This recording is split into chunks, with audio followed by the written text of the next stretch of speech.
Bueno, buenas tardes para todos. Bienvenidos a otra reunión científica de la Sociedad de Pediatría.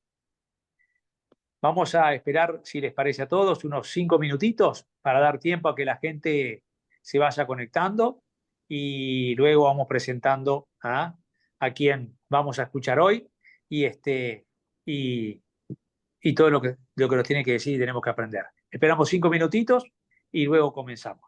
Y luego hago la presentación de Silvia.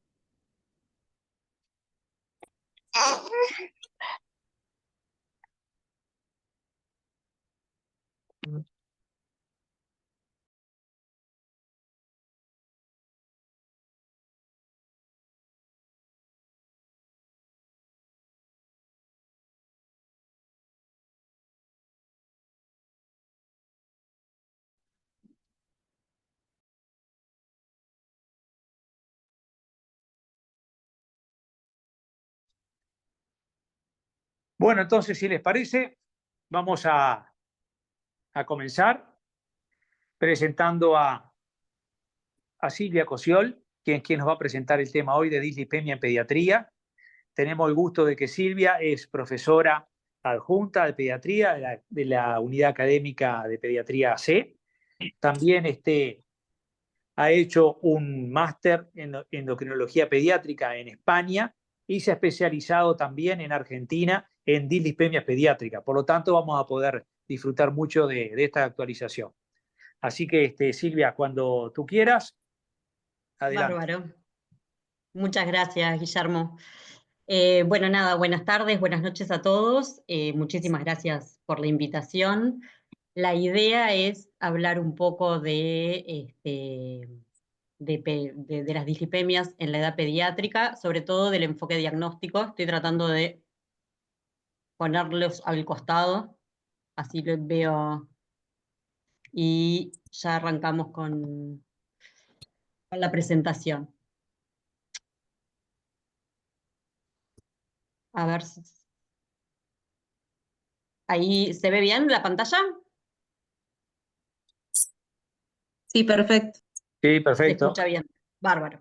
Genial. Bueno, la idea es empezar un poquito con las bases conceptuales de qué hablamos cuando hablamos de los lípidos plasmáticos, que en realidad, como sabemos, son tanto el colesterol como los triglicéridos, que van a viajar unidos a proteínas para hacerlos solubles, porque son lípidos y por lo tanto son liposolubles. Para poder viajar en el plasma tienen que viajar unidos a proteínas, que son las apoproteínas, y según cuáles sean esas apoproteínas, vamos a tener las distintas partículas que van desde el kilomicrón, que son las más grandes, como se ve ahí, hasta las HDL, que son las más densas y más pequeñas, y según la función biológica que tengan, que sea llevar lípidos desde el hígado o desde el intestino a los tejidos, o del transporte reverso, como es el HDL, va a ser la función, y por lo tanto, como ahí dice, malo o bueno, va a depender de la función biológica que realice. Entonces, si esos son los lípidos, ¿qué son las dislipemias? Van a ser alteraciones en las concentraciones de estas partículas en la sangre, y como vemos ahí, y como todo en pediatría, está estratificado de forma percentilar. Entonces, estos valores de normalidad surgen de estudios que son tanto de Estados Unidos como de Europa, que han dado valores bastante similares, y nos establecen límites, o sea, distintos valores, que ahí está aceptable, borderline y alto. El aceptable en realidad corresponde al percentil 50 de la población, el límite es el percentil 75 y alto 90-95 según donde lo leamos, pero en la práctica clínica habitualmente utilizamos el alto para definir si estamos ante un paciente con una dislipemia o no. Y en realidad van a ser los valores tanto de triglicéridos como de colesterol, lo que vamos a estar mirando, que van a estar unidos a las distintas proteínas, apoproteínas, como decíamos. Grande, lo que vamos a tener en las dislipemias van a ser o alteraciones del colesterol, o alteraciones de los triglicéridos, o dislipemias mixtas, que incluyen alteraciones de ambos componentes. Y según cuál sea el componente que esté alterado, va a ser la consecuencia que tenga. Como todos sabemos, el LDL alto está asociado a la aterosclerosis, el HDL bajo también está asociado a la aterosclerosis, por esto que hablábamos de que actúa como, participa en el transporte reverso de colesterol, y los triglicéridos altos, cuando es esa la alteración exclusiva, no tendría un riesgo cardiovascular aumentado, sino que aumentaría el riesgo de pancreatitis cuando son niveles altos de verdad, en el orden de 1000, más de 500 seguro, pero en el orden de 1000. Y en cuanto a la etiología de las dislipemias, lo que tenemos siempre que ver es que tenemos dos grandes grupos. Tenemos el grupo de las dislipemias que son primarias, que son causadas por factores genéticos con las que ya nacemos, y dentro de esas también hay un montón, hay muchísimas a destacar, ¿sí? Por supuesto no vamos a hablar de cada una de ellas, no las conozco todas sin duda, pero lo que sabemos es que nacemos con esa alteración y la vamos a acarrear por el resto de nuestras vidas. Y después tenemos las dislipemias que son secundarias, que van a ser siempre secundarias a otra condición. La que más vemos, y estamos más acostumbrados a ver en pediatría, porque además les pedimos habitualmente perfiles lipídicos, son la dislipemia del obeso, que es clásicamente una dislipemia mixta que presenta una hipertrigliceridemia, que no es una hipertrigliceridemia severa, y un HDL bajo, que puede o no asociar un LDL alto, pero cuando lo asocia no es un LDL muy elevado. Y después, por otro lado, las secundarias a infecciones, por lo cual cuando pedimos un perfil lipídico en un paciente que está cursando una infección lo tenemos que tener en cuenta, y posiblemente si da una alteración no dejarlo de lado, pero sí repetirlo en un buen estado de salud.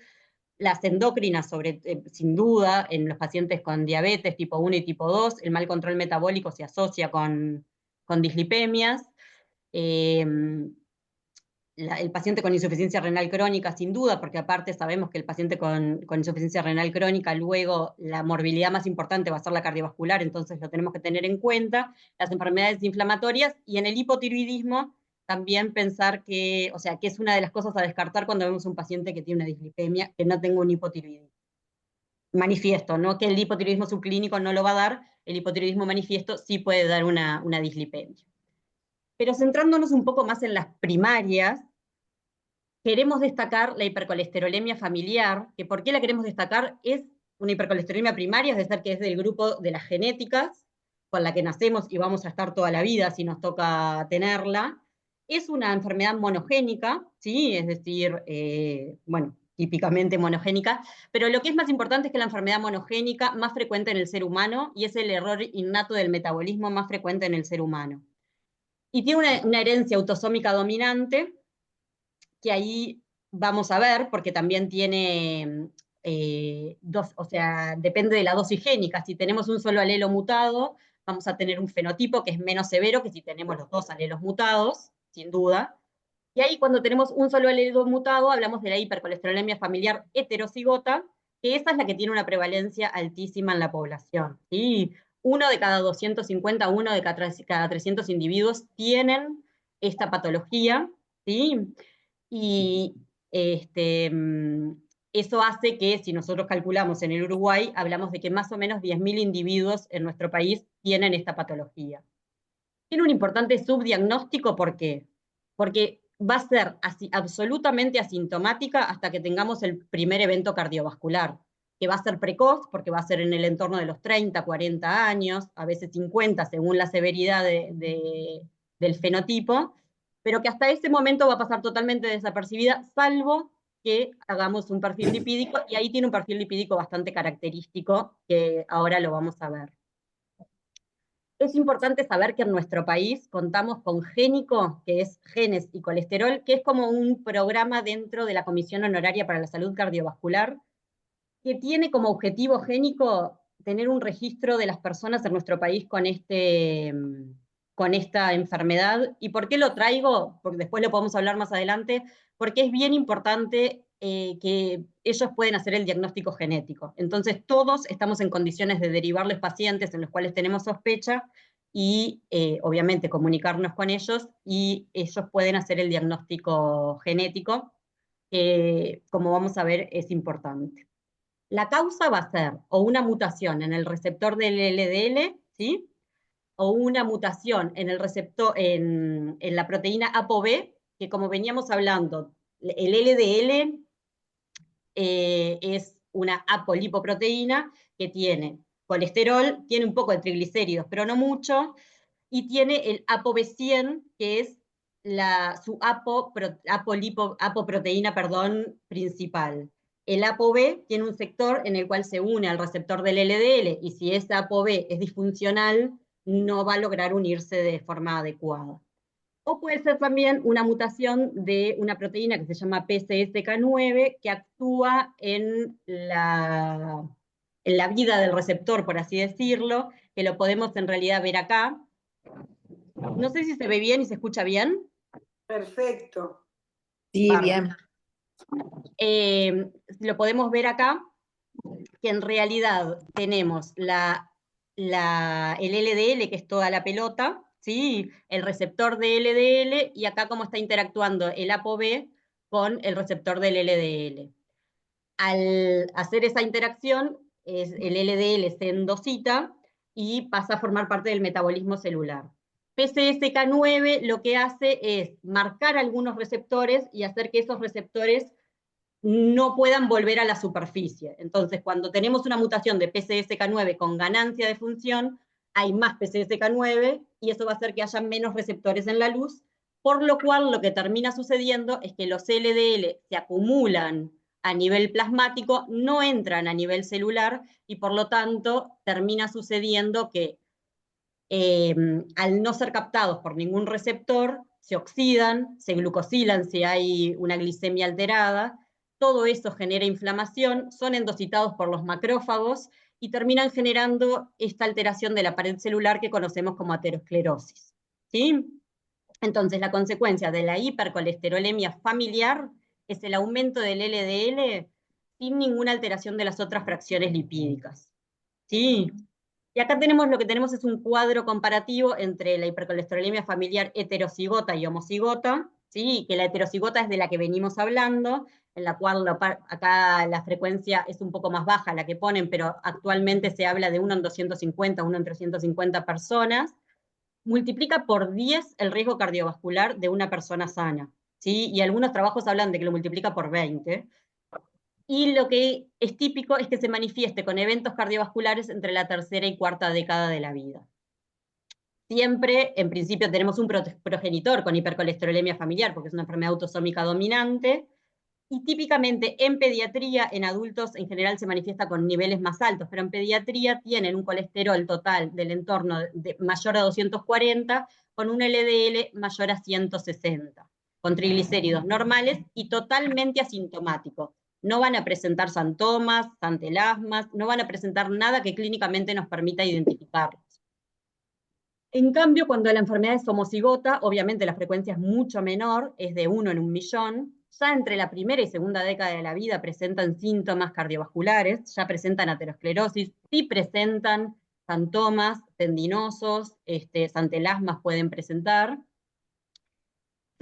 O sea, conceptualmente deberían presentar 2 progenitores con hipercolesterolemia familiar, o sea que los perfiles lipídicos de ambos padres deberían estar alterados, y acá los colesteroles sí son altísimos, tienen entre 600 y 1000 de colesterol total, y para definir, o sea, y en principio en su definición tienen que tener un LDL mayor de 400. Siempre con los triglicéridos normales, y como decíamos, los síntomas aparecen desde la infancia. Esto a mí me resulta muy gráfico, es de un estudio, porque ¿por qué es tan importante la hipercolesterolemia familiar heterocigota y por qué es tan importante diagnosticarla en la infancia? Uno podría decir, bueno, ¿qué pasa? Tienen 190 en la infancia, eso quiere decir que en la adultez van a tener 190 y por eso van a tener un infarto o lo que sea. Y acá lo que entra son 2 conceptos importantes. Uno es el tracking del colesterol, que habla de que los valores de colesterol que tenemos en la infancia se correlacionan bien con los valores de colesterol que tenemos en la edad adulta, ¿sí? Con una disminución que ocurre en la pubertad, pero que después en la edad adulta son bastante similares. Y el otro es el de la carga acumulada de colesterol. Entonces, acá se muestra muy bien si miramos en la línea si miramos las líneas horizontales, que sobre todo vamos a, no sé si se ve la flecha. Sí, sí. Perfecto. Si miramos esta flecha de acá, lo que es como el umbral a partir del cual aparecen los eventos cardiovasculares.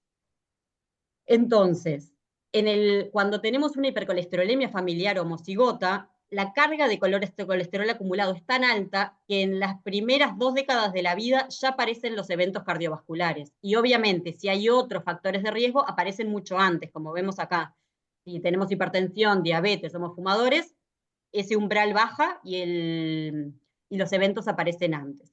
Si tenemos una hipercolesterolemia familiar heterocigota, se corre un poco en la edad en la que aparecen los eventos, pero continúa siendo muy anterior a lo que ocurre en los individuos normales, ¿sí? Y esto en realidad es simplemente para ver cómo el LDL importa, porque cuando tenemos una mutación del PCSK9 que en lugar de ponernos en riesgo nos protege porque pone más receptores, los eventos cardiovasculares aparecen más tarde, ¿sí? Y lo que también se ha visto es que si nosotros a estos pacientes que tienen una hipercolesterolemia familiar heterocigota los tratamos, la curva no, más la recta, se baja y se parece cada vez más a los individuos normales. Y eso es por lo cual es tan importante detectar a estos pacientes tempranamente, para que este colesterol no empiece a acumularse en todas las paredes arteriales, que eso sabemos bien que es un proceso que se inicia en la edad pediátrica, ¿no? Con la estría grasa, aún en los individuos normales, más aún en los individuos que tienen una hipercolesterolemia familiar.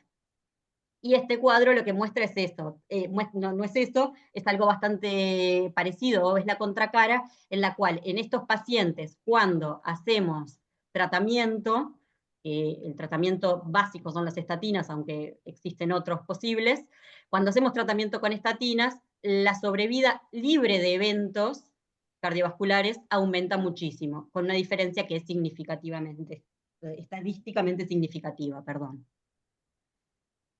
Entonces, planteando lo que venimos diciendo hasta ahora, que tenemos una patología que es asintomática, ¿sí? En la edad pediátrica, pero que tiene una alta prevalencia y una alta morbimortalidad temprana, es que tenemos que salir a buscar estos pacientes de manera activa.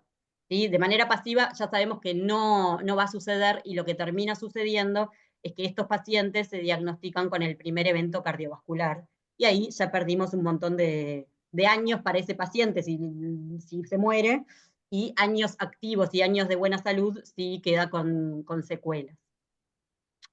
Entonces, lo que decíamos es, bueno, tenemos que salir a buscar a estos pacientes. Existen diferentes estrategias para salirlos a buscar, ¿no? Lo que se describen son screenings selectivos, que es, vamos a buscar en algunos pacientes que tengan factores de riesgo, o screening universal. Si nosotros pensamos el screening selectivo, es el que hacemos, es decir, o sea, pedirle un perfil lipídico a aquellos pacientes que tengan un elevado riesgo cardiovascular familiar, es decir, la historia familiar de enfermedad cardiovascular precoz o una historia familiar de hipercolesterolemia. ¿Qué ventaja tiene este tamizaje selectivo? Que obviamente al limitarse a una población en particular, los costos del tamizaje en sí van a ser menores. Pero tiene una desventaja importante, que es que omite los casos que no tienen claros antecedentes familiares y que dependemos mucho de datos familiares precisos, que todos sabemos que en el interrogatorio muchas veces es difícil encontrarlos, ¿no? Y también lo otro que pasa es que los antecedentes cardiovasculares familiares, como decíamos, a veces los eventos cardiovasculares ocurren a los 40 años, y podemos tener pacientes que sean pequeños y cuyos padres todavía no llegaron a esa edad, y por lo tanto a esos también los vamos a perder. Ahora, el screening universal sería un screening que hacemos para todos los pacientes, o sea, todos los niños de una población.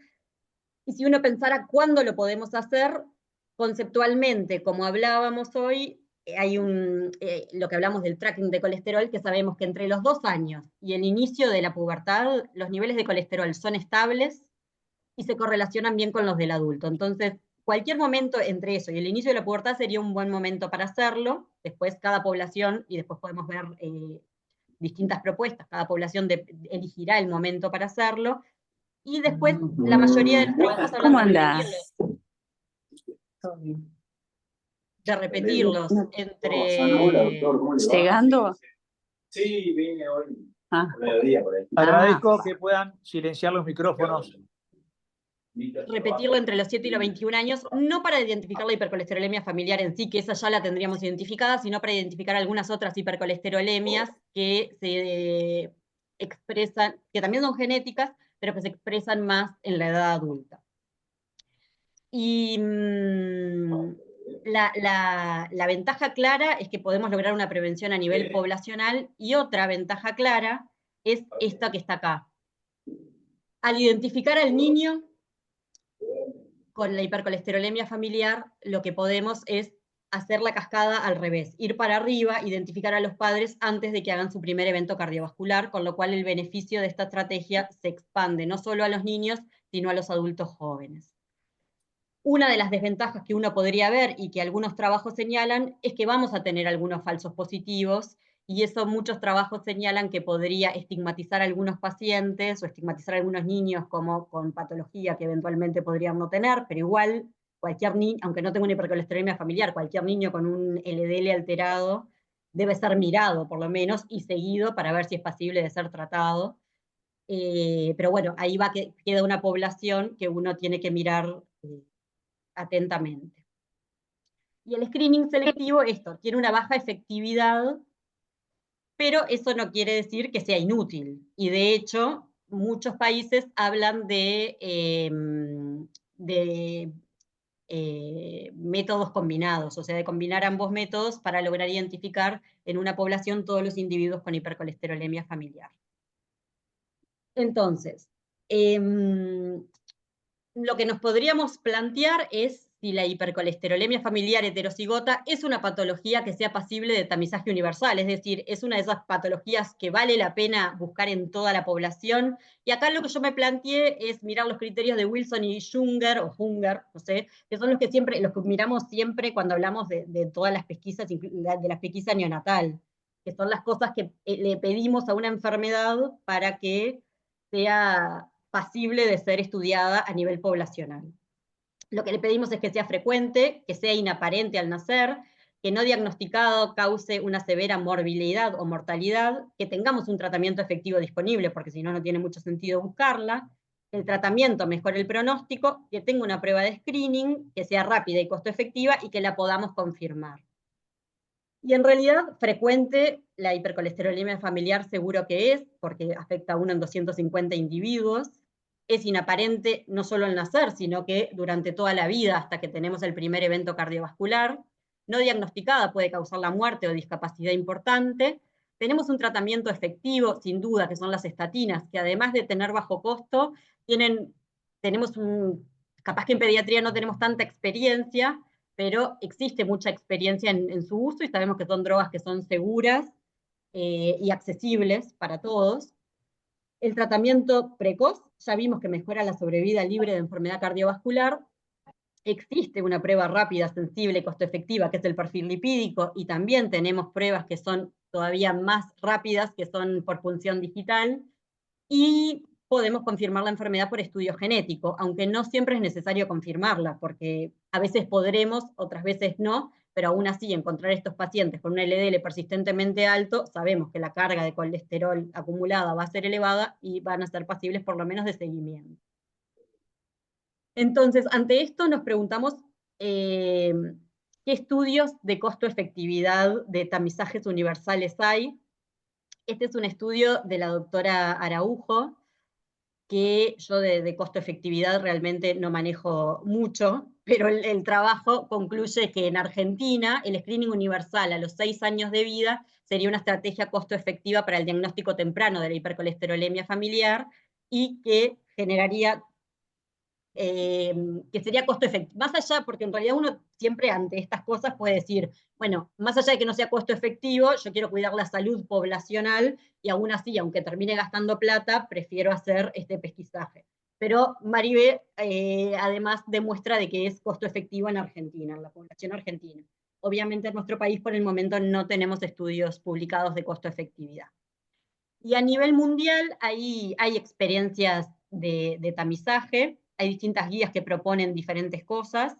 El único lugar en el que yo encontré que está totalmente sistematizado, que es un tamizaje universal, es en Eslovenia, que ahora tiene el 91% de la población pediátrica estudiada, pero en otros países que también han mejorado mucho la identificación de los pacientes con hipercolesterolemia familiar, lo han hecho con estrategias combinadas en las cuales o buscan, o sea, hacen en algunas poblaciones universal, en otros sectores hacen por cascada descendente, y han aumentado mucho la detección de esta patología. Igual, la mayoría de los trabajos, si bien no se ha logrado en los países establecerlo como una política de salud pública, lo establecen como una estrategia que sería costo efectiva y que sería importante establecer en la población. La Academia Americana de Pediatría, que muchas veces nos basamos en ella, propone a partir del 2011 un tamizaje universal en una edad que uno podría pensar que capaz que no es la ideal, porque entre los 9 y los 11 años muchos niños están en la pubertad y por lo tanto no sería la mejor, pero propone un tamizaje que es universal y además agregar el tamizaje selectivo a todos los niños que sí tienen antecedentes de enfermedad cardiovascular prematura o de hiperlipidemias familiares, y también a los que tienen comorbilidad, ¿no? Eso que hacemos nosotros, de que a todos los pacientes obesos y dislipémicos se lo pedimos, eso lo tenemos que seguir haciendo, pero ahí ya buscando las dislipidemias secundarias que hablábamos. Entonces, y un poco para terminar, la idea es que en Uruguay nos tenemos que poner a pensar un poquito qué es lo que vamos a hacer, o no, respecto al tamizaje. Creo que tenemos que ver si el tamizaje va a poder ser universal, o por lo menos empezar con el tamizaje selectivo, que ese capaz que ya lo tendríamos que estar haciendo todos en el consultorio, pero si somos honestos con nuestras prácticas, la realidad es que muchas veces en los controles en salud, la pregunta de los antecedentes cardiovasculares familiares nos la comemos, y esos pacientes, algunos podrían ser diagnosticados y aún así quedan sin diagnosticar.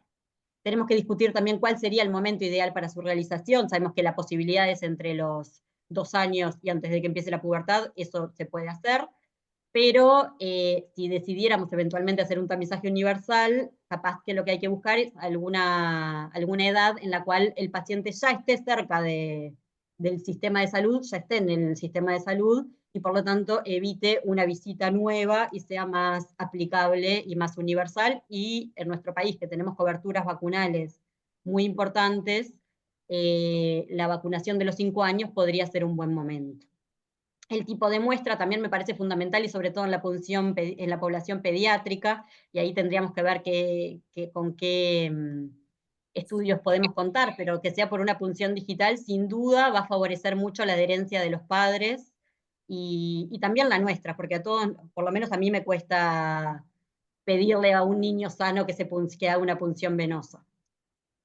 Y después también deberíamos discutir si va a ser una pauta poblacional o si va a ser una recomendación que hagamos a los pediatras, y qué vamos a hacer con estos pacientes que detectemos. ¿Cuál va a ser nuestro punto de corte para pensar, este paciente probablemente tenga una hipercolesterolemia familiar, en el que no pensemos que tiene, pero también tiene un perfil lipídico que no es del todo normal? ¿Qué vamos a hacer con ese paciente?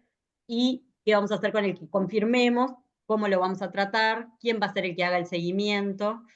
Y por otro lado, bueno, eso, ver el tratamiento y quién sería el encargado de continuar con el seguimiento de todos esos pacientes.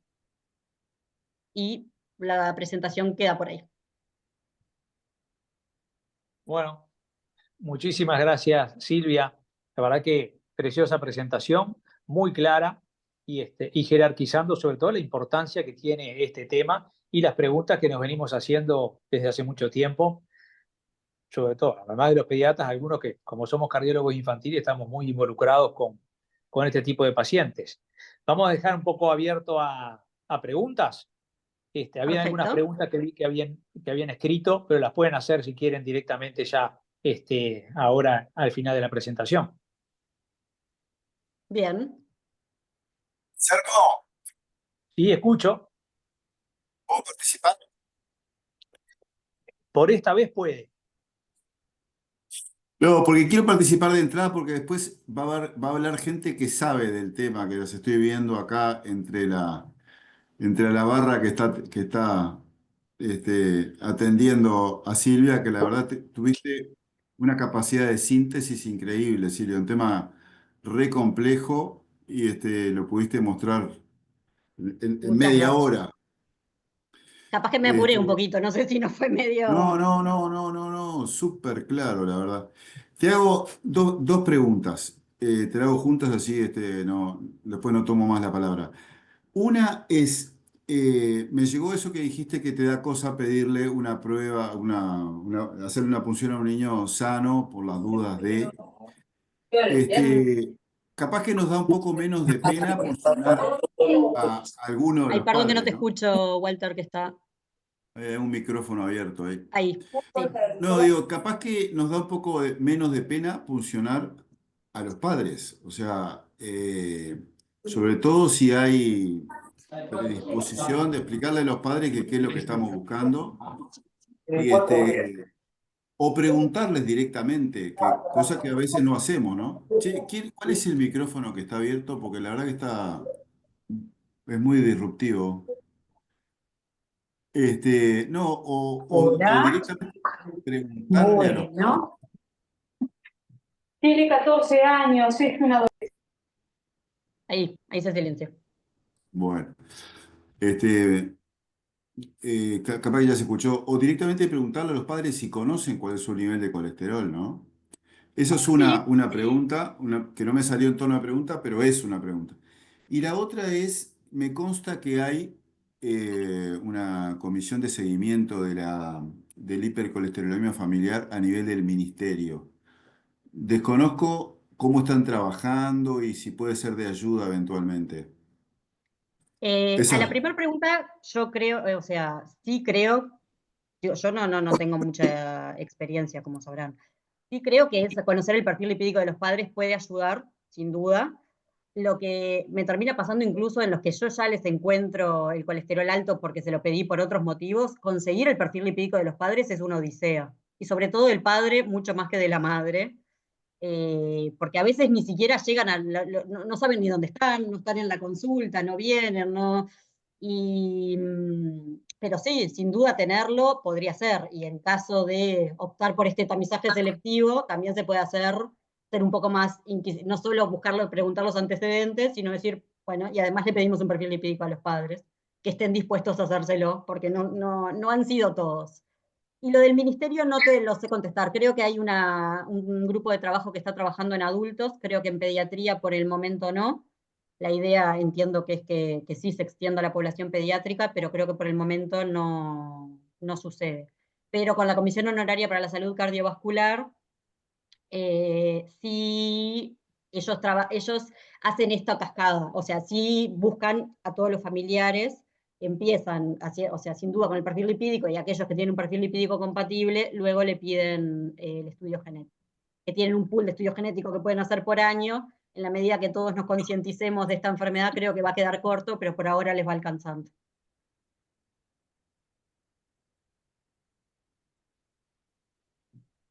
Acá Gracias. hay preguntas escritas en el chat y preguntan acá, ¿cómo y cuándo se debe utilizar la dosificación de lipoproteína A?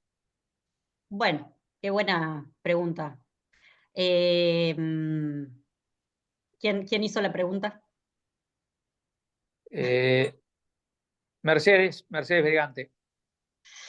La dosificación, yo o sea, ya les digo que yo no tengo mucha experiencia en esto, o sea, he estudiado y demás. El lipoproteína A, la única lipoproteína A en Uruguay que vi alterada es la de mi esposo. Sé que en adultos se está usando mucho, en pediatría no están todavía bien establecidos los valores de corte y tampoco está bien establecido a quién se lo vamos a hacer porque no hay un tratamiento específico. ¿Sí? Cuando tenemos una lipoproteína A elevada sabemos que aumenta el riesgo cardiovascular, sabemos que muchas veces además son pacientes que tienen el LDL alto porque es un LDL con una apoproteína, pero lo único que tenemos para hacer es bajar aún más el colesterol LDL. Entonces, también tenemos que ver cuál es el riesgo-beneficio de hacer ese estudio, porque además creo que no se hace en todos lados y cuando se hace tiene un costo extra. No sé, probablemente los cardiólogos puedan ayudarme más con esto. ¿Puedo decir algo de eso, Silvia? Soy Bruno. Sí, claro. Lo digo por experiencia personal. Yo también tengo la hiperlipoproteinemia A alta y averigüé un poco en torno al tema para mis hijos. Es verdad que no existe un tratamiento específico y que está genéticamente codificada y que por más de que hagas tratamientos secundarios y no farmacológicos, no se modifica demasiado. Los inhibidores de la PCSK9, como el inclisiran o algunas medicaciones subcutáneas, pueden ayudar en adultos, pero está recién aprobado a partir de los 18 años y la FDA está viendo aprobarlo entre los 15 y los 18. La recomendación es lo que vos dijiste, a partir de entre los 6 y los 9 años, en los niños, a pedir perfil lipídico, se puede pedir la lipoproteína A, tiene un costo aparte, que es un costo alto, la estudian en casi todos los laboratorios de las mutuales, digamos, por lo menos en las mutualistas. El valor de más de 50 es de carácter de mucho riesgo como factor cardiovascular y lo otro que dijiste también, que disminuir el LDL al menor valor posible es el único factor que está demostrado que contribuye a esas hiperlipo A que pueden dar factores después, o sea, que pueden dar eventos después importantes, vasculares o Sí. accidentes cerebrovasculares o lo que fuera.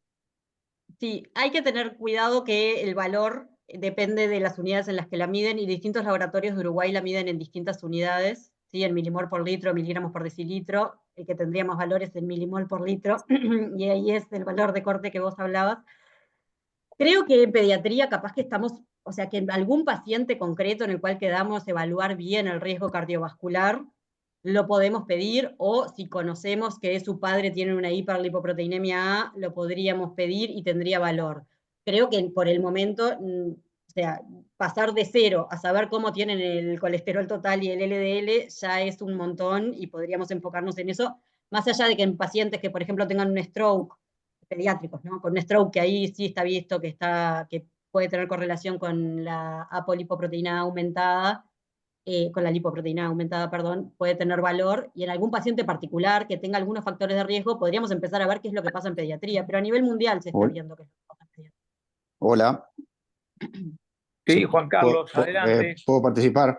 Buenas, ¿qué tal? Sí. Bueno, como integrante del Comité de Enfermedades No Transmisibles, agradecerle a Silvia que estuvo excelente la presentación en un tema que es Muchas gracias. largo, complejo, pero además, así como dijo Walter, poder de síntesis y quedó clarísimo, clarísimo. Bueno, aparte de eso, que bueno, felicitaciones. Muchas Me gracias. parece que respecto a varios temas, a la lipoproteína A, rápido, hay unas indicaciones específicas. Es un factor de riesgo independiente de aterosclerosis y que se debe estudiar en algunos casos en especial. No se les pide a todos, pero por ejemplo, en los casos de los pacientes que tienen antecedentes familiares de lipoproteína A, que sería una indicación. La otra serían los pacientes que tienen hipercolesterolemia familiar, diagnosticada con estudio genético, o que ya tenés el diagnóstico de hipercolesterolemia familiar, porque eso te puede dar la pauta de que, si que lo tenés que tratar con fármacos más precozmente. Por ejemplo, si no tiene los valores de LDL tan altos, pero si tiene, en el caso de una hipercolesterolemia familiar, no heterocigotos, pero tiene la lipoproteína A positiva, alta, como que sería una indicación para indicar el tratamiento farmacológico más precozmente. También hay otras indicaciones, por ejemplo, con pacientes que tengan otro factor de riesgo, como diabetes, por ejemplo, hipertensión o insuficiencia renal. En esos pacientes Yo como creo que que, en eso, sí, ahí está, sí, que en esos capaz que que tienen deberíamos. otros factores de riesgo, o que han tenido enfermedad de Kawasaki con afectación coronaria, o que tienen HIV. Bueno, hay varias indicaciones específica que incluso el perfil lipídico se pide, y hay otras pautas de niveles que a menores niveles se hacen tratamientos más agresivos con fármacos en estos pacientes. Eso y alguna otra indicación. En adultos se usa el lipo A cuando hay eventos, y el perfil lipídico, y no hay otro factor de riesgo evidente, el perfil lipídico es relativamente normal, entonces se pide la lipoproteína A en esos casos, por ejemplo. Y bueno, y ahora otras solicitudes en otros pacientes, ahora no recuerdo, pero más o menos anda por ahí. Y después, respecto a, si puedo seguir hablando un poquito más, ya aprovecho. Sí, Juan Carlos, no hay apuro. Respecto al screening, bueno, en la Sociedad de Pediatría hace tiempo que estamos trabajando en este tema, ¿no? Que está en el Comité de Enfermedades No Transmisibles, pero también el Comité de Cardiología. Y hay varias publicaciones de la sociedad mismo, y hay un consenso en donde se estudió el perfil, las dislipemias como factor de riesgo cardiovascular. Y hay indicaciones precisas para el estudio, para el tratamiento, que están publicadas por la sociedad. Una de ellas que ya está definida y que, bueno, todos los pediatras deberíamos hacer es el screening selectivo. ¿De qué pacientes estudiamos? Y bueno, una indicación principal son los pacientes que ya tienen un factor de riesgo. Por ejemplo, que son obesos, ese es claro que siempre le pedimos el perfil lipídico. Los pediatras, los que tienen hipertensión, los que tienen diabetes, insuficiencia renal, esos que tienen enfermedades específicas y otras como Kawasaki o han tenido antecedentes familiares de otras enfermedades. Esos ingresan en los que hay que hacerle un screening selectivo. ¿tá? Y bueno, después lo que cuesta más es interrogar los antecedentes, o sea, los padres, bueno, si tienen una dislipemia, o sea, si tienen una hipercolesterolemia, los padres, o en la familia, abuelos, en la historia familiar, y si tienen eventos prematuros. Esas es las otras indicaciones del screening selectivo. Que ahora estamos en el Comité de Enfermedades No Transmisibles trabajando en ver si podemos indicar en nuestro país el screening universal, que es lo que decía Silvia. Porque un gran porcentaje de estos pacientes, haciendo el screening selectivo, quedan fuera del diagnóstico. Pues. La mitad, como dijo bien ya claro Silvia, hasta como que el 50% de los pacientes se pierden para hacer el diagnóstico, o más aún.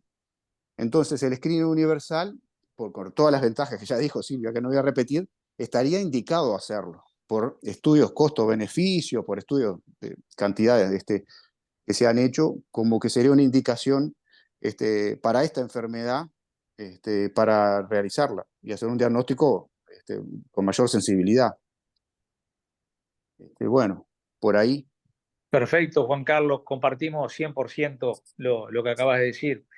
Un pequeño comentario, y es que además nos permitiría también detectar a muchos niños que, si bien no tengan una hipercolesterolemia familiar, sí pueden tener una hipercolesterolemia importante, aunque no sea familiar, que sea secundaria, sobre todo por malos hábitos alimenticios, sedentarismo, etcétera, en los cuales también va a ser una alerta para poder trabajar en ello sobre los hábitos saludables de alimentación y ejercicio físico que tenemos que fomentar como pediatras. Javier Irigoyen tiene la mano levantada. Sí, Guillermo, ¿cómo estás? ¿Cómo andas, Bueno, Javier? buenas tardes para ustedes. Yo no me conocen porque en realidad yo soy cardiólogo de adultos, me infiltré en esta charla porque es un tema que me gusta mucho. Y quería Pero la hacer un esposa es comentario. pediatra, por eso se infiltró, le llegó por ahí. Bueno, exactamente. No, quería comentarles una cosita en cuanto a la lipoproteína A, que hoy en día viene tomando mucha fuerza el tema, en adultos por lo menos, porque hasta hace unos años, es como dijo el colega recién, se lo pedíamos a aquellos pacientes que tenían un evento cardiovascular precoz y no encontrábamos otros factores de riesgo, colesteroles normales y la lipoproteína A venía alta. Hoy en día se sabe que la incidencia es muchísimo más alta de lo que se creía, anda entre el 15 y 20% más o menos de la población en general. Eso es lo que dicen algunas series. Hoy en día todavía en las guías no está pautado, pero ya se está hablando de hacer una dosificación de lipoproteína A, por lo menos una vez en la vida de la persona, porque es un valor que se mantiene desde la infancia hasta la edad adulta y no se modifica. Y que con respecto a las drogas, sí, por ahora el tratamiento en los adultos es bajar el LDL en un paciente que hay que considerarlo de muy alto riesgo, a menos de 55, o otras escuelas dicen lo más bajo posible. Y hay algunas drogas que son Serliciran, y hay otra más de nombre parecido, que son terapias génicas que por ahora están en fase experimental, pero que han demostrado bajar la lipoproteína A. Antes se usaba mucho el ácido, bueno, no me sale, el ácido nicotínico, que disminuía la lipoproteína A, pero no mostraba ningún beneficio en cuanto a eventos, por lo tanto se discontinuó ya para esa indicación. Era esa acotación nomás porque el aumento de la lipoproteína A se viene con fuerza. Muchísimas gracias por el aporte, Javier. Muchísimas gracias. Y a nosotros los cardiólogos infantiles nos pasa eso. Nos vienen los niños porque a los cardiólogos de adultos están pidiéndole mucho a los padres, y encuentran a los padres, entonces nos traen a los niños para lo mismo. Totalmente de acuerdo, Javier. Muchísimas gracias. Ahí Bueno, nos vamos a ¿alguna tener que pregunta más? sentar, perdón, ahí nos vamos a tener que sentar a discutir cuál va a ser el objetivo terapéutico de un niño que no tiene hipercolesterolemia y tenga una lipoproteína A elevada solo, ¿no? Es decir, bueno, empezamos estatinas, Exactamente, ¿no? sobre ¿Con todo qué el momento. objetivo Claro, terapéutico? Que no está claro, muy pautado. exacto. Bueno, ¿alguna otra pregunta? Bueno, Ahí en el chat decía con respecto al uso de estatinas, cuándo iniciarlas, como una de las preguntas, que no sé si surgió Bien, de no la... sé si, Sí, ¿cuándo iniciar las estatinas? Sí, decía ahí en el chat, pregunta. Sí, perdón, la sí, pregunta era esta. ¿Cuándo iniciamos estatinas? Y la otra duda que nos surgía, porque hace mucho tiempo que se habla de tratar niños con estatinas, a los pediatras nos cuesta porque tenemos poca experiencia en el tratamiento con estatinas, y están los efectos adversos, ¿no? Que a veces hacen que la adherencia al tratamiento no sea la mejor. Esa era la pregunta. Bien. No sé, sí, Juan yo si Carlos, si puedo querés contestar. contestar vos o... Sí, si Lucía o Juan Carlos tiene sí, mucha experiencia en esto. Nosotros en la policlínica tenemos unos cuantos pacientes tratados con estatinas, y así como en otras partes del mundo, ¿no? Que son seguras, como ya dijo Silvia, se usan muchísimo. Los fármacos que usamos nosotros en pediatría son los más viejos. Los nuevos fármacos que no hay tanta experiencia en adultos, que se empiezan a iniciar, nosotros todavía, algunos ya se usan, pero en especial las estatinas son las que se usan, la rosuvastatina en especial. Y son seguras, o sea, no hay riesgos importantes, no hemos visto complicaciones.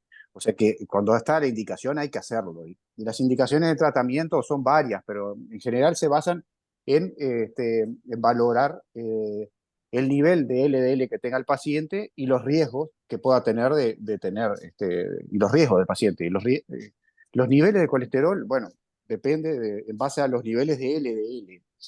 Si el LDL es mayor de 190, estaría indicado el uso de fármacos. Y después hay otros pacientes que si tienen el LDL mayor de 160, también podrían ser tratados, porque, por ejemplo, si son diabéticos, hipertensos o tienen otros factores de riesgo, o si tienen lipoproteína A, o sea, hay diferentes indicaciones que a veces es medio complejo, pero en general se basan en los niveles de LDL. También en la valoración de la historia familiar, si tiene una historia familiar cargada, abuelo, padre con infarto, jóvenes, y los niveles de LDL en ese paciente quizás no son tan altos, también hay que analizar ese aspecto, hay que valorar el riesgo. Y bueno, y la indicación de estatinas está hecha a partir de los 10 años, o después de la menarca en la mujer, pero ya se pueden hacer tratamientos antes, a los 8 años incluso, y bueno, y en el caso del homocigoto se hace mucho antes Desde el también, sí, en el diagnóstico. Pero la que hay en nuestro país, que es la hipercolesterolemia familiar heterocigoto, las indicaciones son esas. No hay que tener miedo a usar las estatinas porque a partir de los 10 años hay que usarla, está muy demostrado, y las indicaciones en base a los niveles de LDL y el análisis de riesgo del paciente. Sí, y lo otro, perdón, Juan Carlos, la estatina, perfecto a partir de los 8 o 10, según cuál es la estatina y el riesgo del paciente, ¿no?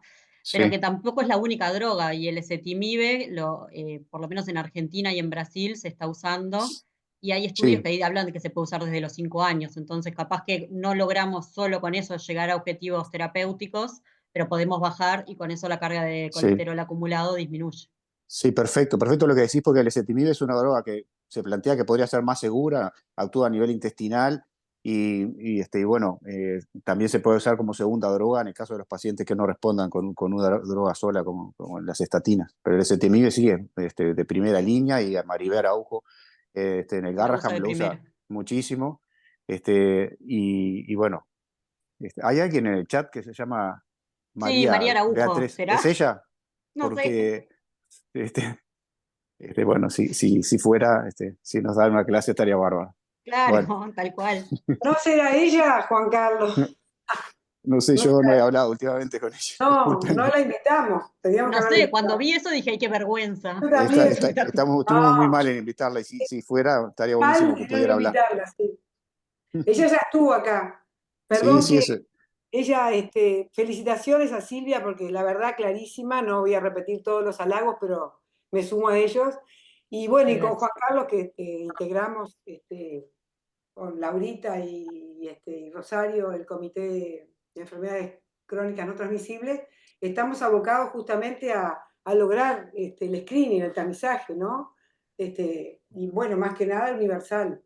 Pero es un tema a discutir, pero nosotros lo tenemos bastante claro. Estamos tratando de llegar a las autoridades que nos autoricen a hacerlo. Igual es un tema que se puede discutir también, pero estamos en eso. Y el año Bueno, pasado, estuvo Maribel en el Congreso, ¿no? El año pasado en el Congreso de Pediatría. Estuvo en una mesa y habló todo este tema. Muy interesante. Ojalá la podamos traer para el Congreso que viene. Bueno, muy bien. Bueno, muchas gracias. Sí, creo que los pediatras estamos todos de acuerdo, ¿verdad? Con que salga el tamizaje universal, que creo que sería muy importante para nuestro país. Agradecemos mucho, Silvia. La verdad que una preciosa presentación, muy claro. Gracias, Juan Carlos, Javier, todos por los excelentes aportes, ¿verdad? Y gracias a todos los que participaron, ¿verdad? Nos vemos entonces por la Sociedad de Pediatría en la próxima presentación. Muchas gracias y saludos a todos. Chao. Chao, Bueno, muchas chao, gracias. muchas gracias. Chao, gracias. Chao. Gracias, Silvia. Gracias.